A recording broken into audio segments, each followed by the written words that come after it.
পৃথিবীর সবচেয়ে সুখী মানুষটাকে কাল কিয়ামতের মাঠে আল্লাহ পাক এক মুহূর্ত সময়ের জন্য জাহান্নামে ঢুকাই দিবেন। কতটুকু সময়? এক মুহূর্ত। আল্লাহ পাক জানেন কতটুকু সময়। এরপর তাকে বের করে বলবেন, দুনিয়াতে সুখে ছিলা? সে বলবে, আল্লাহ সুখ কি জিনিস আমি জানি না, সুখ কাকে বলে আমি জানি না, সুখ কি আমি সেটা জানি না। আল্লাহ সুখ কাকে বলে আমি সেটা জানি না। আর এই পৃথিবীর সবচাইতে নির্যাতিত, নিপীড়িত এবং দুঃখ ক্লেশে ভরা মানুষটাকে আল্লাহ পাক এই এক মুহূর্তের জন্য জান্নাতে ঢুকে দিয়ে বের করে নিয়ে আসে। বলবেন যে দুনিয়াতে দুঃখে ছিলা, কষ্টে ছিলা? এই ব্যক্তি বলবে, আল্লাহ কষ্ট কি জিনিস আমি জানি না, কষ্ট কাকে বলে আমি কষ্টের সংজ্ঞাই জানি না। এই ব্যক্তির তাকদিরে কি হবে পরে? এই ব্যক্তি জান্নাতের ওই আরফ নামক জায়গায় দাঁড়িয়ে থাকবে, চেহারাটা ঘুরিয়ে দেওয়া হবে জাহান্নামীদের দিকে। সে বলবে যে আল্লাহ চেহারাটা খালি আমাকে জান্নাতের দিকে ঘুরায় দাও, আমি জান্নাতে যেতে চাচ্ছি না, খালি চেহারাটা ঘুরায় দাও বাস। এনাও। আল্লাহ বলবেন আর কিছু চাবো না? তো না, আর কিছু চাবো না। ঠিক আছে, চেহারা ঘুরাই দিলাম।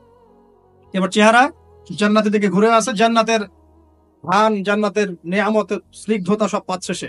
এবার বলছে আল্লাহ শুধু দরজার কাছে নিয়ে যেয়ে রেখে দাও, ঢুকতে চাবো না। আল্লাহ বলবেন যে এইবার কথা দিয়ে কথা রাখবা? ঠিক আছে, জান্নাতের দরজার সামনে গিয়ে রেখে দাও। ও বেচারা দরজা ধরে দাঁড়ায় আছে, চিন্তা করবে, ও ভাববে, ওই সময় সে ভাববে, হাদিসে এত স্পেসিফিকলি আসছে, সে ভাববে যে আর কিভাবে আল্লাহকে বলবো, আল্লাহ তো এতদূর পর্যন্ত নিয়ে আসলেন। এরপর বলবে যে জাস্ট একটু উকি দিব, আল্লাহ খালি একটু উকি দিতে, ঢোকানোর দরকার নেই, খালি উকি দিব। আল্লাহ পাক বলবেন, দেখো আদম সন্তান তোমরা কিন্তু কথা খুব কম রাখো, আদম সন্তান তোমরা কথা দিয়ে কথা রাখতে পারো। ওই যে আদম আলাইহিস সালামকে বলা হয়েছিল না, ওয়ালা তাকরাবা হাদিহি শাজারা, তোমরা গাছের কাছে যেও না, তাও তারা গাছের কাছে চলে গেলেন। তোমরা কথা দিয়ে কথা রাখো না।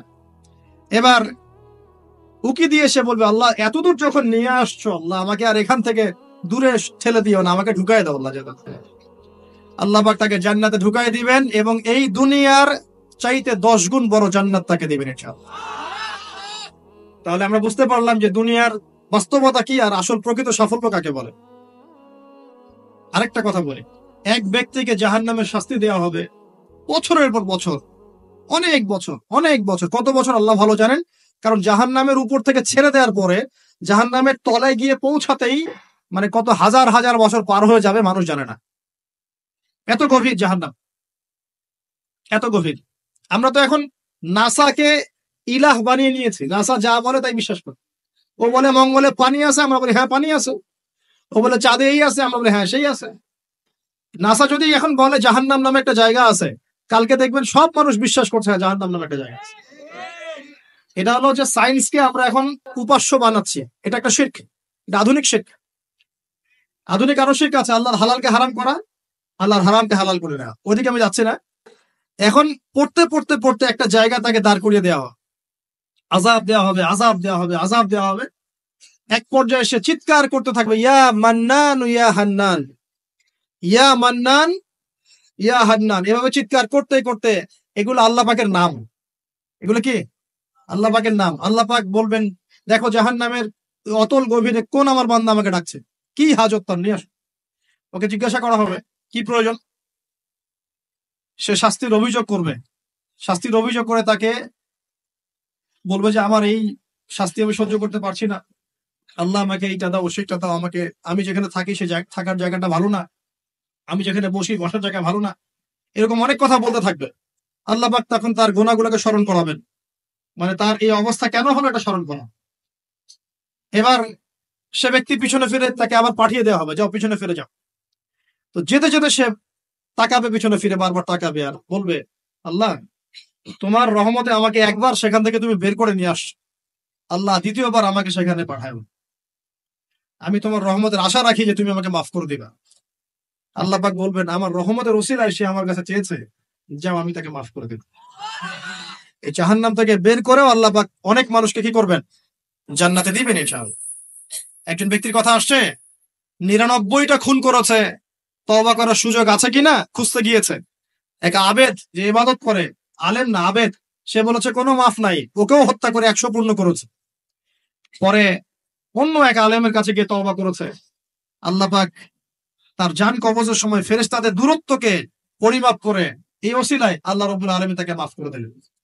আরেক ব্যক্তিকে মাফ করেছেন আল্লাহ রাব্বুল আলামিন, যে তার সন্তানদেরকে বলেছিল আমি মারা গেলে আমার লাশটাকে পুড়িয়ে ফেলবা, অর্ধেক ছাই বাতাসে ভাসিয়ে দিবা, অর্ধেক ছাই সাগরে ভাসিয়ে দিবা, বাতাসে উড়িয়ে দিবা, সাগরে ভাসিয়ে দিবা। আল্লাহ পাক ছাই জড়ো করেছেন, করে বলেছেন কেন করেছো এই কাজ? সে বলবে মিন খাশিয়াতিকা ইয়া রাব্বি, হে আল্লাহ তোমার ভয়ে কাজ করেছিলাম, আর তুমি খুব ভালো করে জানো হে আল্লাহ আমি তোমার ভয় করেছি না অন্য কোনো কারণে করেছি। আল্লাহ পাক তাকে বলবেন যাও আমি তোমাকে মাফ করে দিলাম। এক নারীর কথা আসছে, ব্যভিচারী মহিলা, জিনা করে, পতিতা মহিলা, একটা কুকুরকে পানি পান করিয়েছে, আল্লাহ তাকে মাফ করে দিয়েছে। আর একজন লোকের কথা আসছে যে তার বন্ধুকে এতটুকু বলেছিল, একজন ব্যক্তি তার বন্ধুকে এতটুকু বলেছিল যে আল্লাহ তোকে কোনোদিন মাফ করবে না, আল্লাহ তোকে কোনোদিন মাফ করবে না। এরকম কথা কিন্তু আমরা অনেকে বলে ফেলি। আল্লাহ পাক মৌতের পরে এই দুই ব্যক্তিকেই ডাকবেন, কিয়ামতের মাঠে ডাকবেন, এটা বারজাকে হয়েছে। বলবেন আমার রহমত নিয়ে কথা বলার এখতিয়ার তোমাকে কে দিয়েছে? আমি কাকে মাফ করব কাকে করব না এই কথা বলার এখতিয়ার তোমাকে কে দিয়েছে? আজকে আমি তাকে মাফ করে দিলাম, তোমাকে জাহান্নামে দিয়ে দিলাম, চাপ চলে যাও। অতএব আল্লাহ রাব্বুল আলামিনের এই বিশাল রহমত আমরা পাবো, আশাবাদী ইনশাআল্লাহ।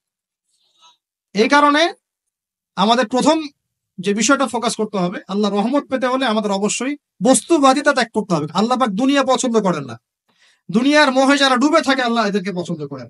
দুনিয়া প্রয়োজন, যতটুকু আমার দরকার আমি করব, যতটুকু প্রয়োজন নাই এই বিষয়টা আমি পেতেই হবে, চাই চাই আরো চাই, হ্যাঁ দু হাতে চাপাও হাত পেতে নাও, ঋণ করে ঘি খাও, এইসব দর্শনের ধার ধারবো না আমরা ইনশাআল্লাহ।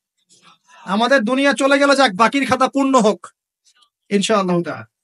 আর এই দুনিয়াতে এসেছি আল্লাহর ইবাদত করার জন্য, শিখলাম জানলাম বুঝলাম ইবাদত মানে শুধুমাত্র নামাজ রোজা হজ যাকাত নয়, এগুলো অবশ্যই ইবাদত, কিন্তু এগুলোই ইবাদত নয়, বরং আমাদের জীবনের প্রতিটা কাজই ইবাদত।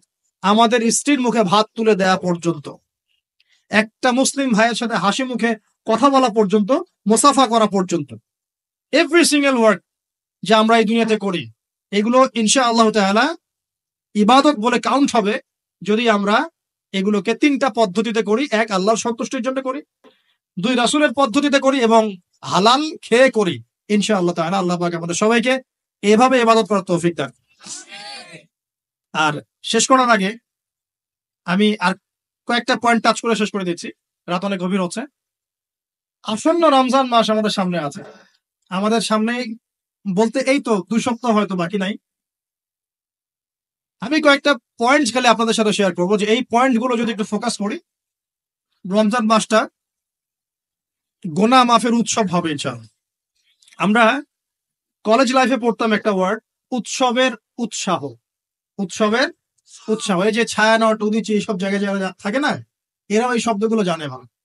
উৎসবের উৎসাহ, ওরা বলে যে জাগতে হবে রাত আলো জেলে রেখে উৎসবের উৎসাহে, মানে রাত জাগতে হবে আলো জেলে রেখে উৎসবের উৎসাহে। আমাদের এই দুনিয়ার জীবনের হায়াত কিন্তু খুব লম্বা না, খুব লম্বা কি 60 থেকে 70, এর মধ্যে আল্লাহ পাক কিছু উৎসবের উৎসাহ দিয়েছেন। যেমন শবে বরাত, যেমন শবে বরাতের রাত, এই রাতে ব্যক্তিকেন্দ্রিক তো কিছু ইবাদত করা যায়, সামগ্রিক না হয়। এই রাতে আল্লাহ পাক সবাইকে মাফ করে, 2 শ্রেণীর মানুষ বাদ দিয়ে, মুশরিক মুশাহিদ, শিরক করে যারা, হিংসা বিদ্বেষ পোষণ করে যারা, এদের বাদ দিয়ে। শাবান মাস বেশি বেশি নবী রোজা রাখতেন, আরাফার দিন, আশুরা, মুহররম, জিলহজ মাসের প্রথম 10 দিন, কিছু উৎসবের উৎসাহ আল্লাহ দিয়েছেন, তাই না? সবচেয়ে বড় উৎসব কোনটা বলেন তো? এই যে রমজান মাস। এখন এই মাসে আলো জ্বালা থাকবে উৎসবের উৎসাহে। কিভাবে? প্রথম কথা বলি, দুনিয়াবি বাজার ঘাট শপিং টপিং যা যা আছে আগে ভাগে এই কয়দিনে করে ফেলেন, যাদের সামর্থ্য আছে। যাদের সামর্থ্য নাই তারা, আমি বলেছি প্রজেক্ট করতে হবে, সোশ্যাল প্রজেক্ট। আমরা সামর্থ্যবানদের টাকাগুলোকে কিছু সৎ মানুষ কালেক্ট করবেন, করে যাদের সামর্থ্য নাই তাদের ঘরে মাসের বাজার পৌঁছে দিবেন। করা যাবে না ইনশাল্লাহ? আমরা যারা এসব জায়গায় থাকি আমরা মনে করি সোসাইটি সবাই এমন, সোসাইটির সবাই এমন নয়। অনেক মানুষ হয়তো খেয়ে পরে থাকতে পারে না, সবাই আমাদের মতো খায় না। আমরা 10টা আইটেম নিয়ে বসে খেতে, অনেকে আলু ভর্তা জোটে না, আচ্ছা না? আমরা আমাদের যাকাত, আমাদের ওসর, আমাদের ফিতরা, আমাদের সাদাকাতুল ফিতর, আমাদের সাদাকা এবং ইফতারের প্রজেক্ট গুলোকে সুন্দর করে প্যাকিং করে 1 মাসের বাজার করে দেওয়ার ক্ষমতা আমাদের নাই। একজন করে পরিবারের দায়িত্ব নেওয়ার ক্ষমতা আমাদের নাই। আপনি একটা নেন, আপনি একটা নেন, আপনি একটা নেন, আপনি দুইটা নেন, আপনি পাঁচটা নেন। দেখবেন ইনশাআল্লাহ তাআলা যখন আমরা খাবার ভাগাভাগি করে খাবো, ইনশাআল্লাহ সমাজে দারিদ্রতা কমে যাবে ইনশাআল্লাহ। কি উন্নতি, কি সবার মধ্যে সম্প্রীতি ছড়িয়ে দেওয়া উন্নতি, সবার মধ্যে এই যে ভালোবাসা ছড়িয়ে দেওয়াটা কিন্তু সমাজের উন্নতি।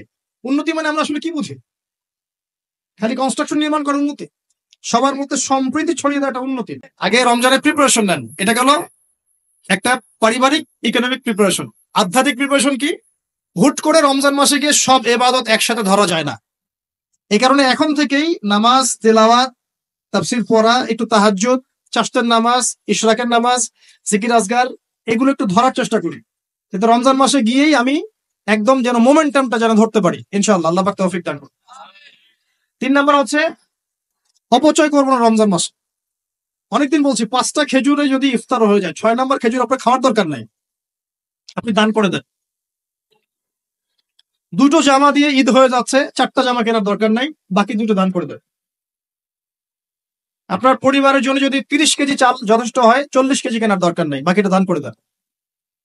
বহু মানুষ রমজান মাসে ইফতার করবে, ইফতার করে আল্লাহর কাছে বদদোয়া করবে, দেখে নিয়েন, বলবো যে আল্লাহ আমি ইফতার করার খাবারটুকু পাচ্ছি না। পুরো বিশ্বের ইকোনমিক অবস্থা কিন্তু সুবিধার না। আস্তে আস্তে আমাদের এগুলো বুঝতে হবে। আল্লাহ পাক আমাদেরকে শুধু কোরআন তেলাওয়াত করলেই তো হবে না, এগুলো অর্থ তো বুঝতে হবে। কোরআন হাদিস দিয়ে বিশ্বটাকে তো ডিল করতে হবে, হবে কি না? আল্লাহ তৌফিক এনায়েত করুন। অপচয় না করি। আর রমজান মাস আসার আগেই আল্লাহর ওয়াস্তে সবার ঘরে ঘরে কোরআন এবং কোরআনের তাফসীর কেনা চাই।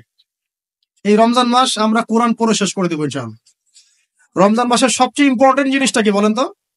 কোরআন নাজিল হওয়া। শাহরু রমাদান আল্লাযী উনজিলা ফীহিল কুরআন। রমজান সেই মাস যে মাসে কি নাজিল হয়েছে? কোরআন। অতএব সবচেয়ে ইম্পর্টেন্ট পার্ট রমজানের কোরআন। যারা কোরআন তেলাওয়াত করতে জানি না, পড়া শিখবো, রাজি আছি ইনশাআল্লাহ? রমজান মাসের পুরো 30 দিন আমরা কোরআন তেলাওয়াত করা শিখবো ইনশাআল্লাহ। স্থানীয় ইমাম থাকতে পারেন, টিচার থাকতে পারেন, অনলাইনে শিখতে পারেন, অফলাইন কোর্স করতে পারেন, যেভাবে হোক আপনাকে শিখতে হবে। এর পাশাপাশি যারা হাফেজ এবং আমরা টুকটাক যারা আরবি বুঝি, আমাদের প্রতি নসিহত হচ্ছে রমজান মাসে 30 দিনে প্রতিদিন 1 পারা করে আমরা তাফসীর পড়বো। 30 দিন 30 পারা শেষ ইনশাআল্লাহ। পারা যাবে ইনশাআল্লাহ। রমজান মাসে আর কি কাজ করব? তারাবি সালাত জামাতে পড়ার চেষ্টা করব। আর যে তারাবি জামাতে পড়বে সে 5 ওয়াক্ত নামাজ তো অবশ্যই জামাতে পড়তে হবে।